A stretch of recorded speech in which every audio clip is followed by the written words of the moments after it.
Force వాళ్ళు? జగ్గైపేట పోలీసులకు కదా అప్పచెప్పాల్సింది, మరి కృష్ణలంక పోలీసులకు ఎందుకు అప్పచెప్పారు? అది ఇక్కడ అర్థం కావట్లే. అంటే సంథింగ్ ఏదో తెలుసుకోవాలనుకుంటారు. ఇంకోటి, అప్పచెప్పిన రోజుకి ఇతని కండిషన్ ఏంటి? Health condition.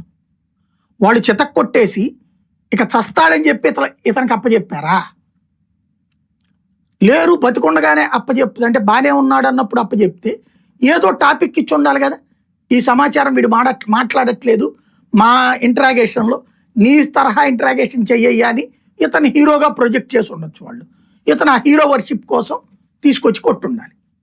ఏం అడగమన్నారు, ఏమి సమాచారం రాబట్టమన్నారు, అది నోరు విప్పలేదు అన్నది ఇవాళ బాబు గారి బైబులు, బాబు గారి ఖురాను, బాబు గారి భగవద్గీత అయినటువంటి ఈనాడే రాసింది.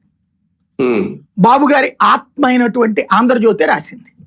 కాబట్టి ఇప్పుడు ఆ 2 పత్రికలే రాసినాయి. కాబట్టి ఆయన నోరు విప్పలేదు అంటే ఇప్పుడు ఏదో సమాచారాన్ని నోరు విప్పనటువంటి సాయికృష్ణని కొట్టి చెప్పారు.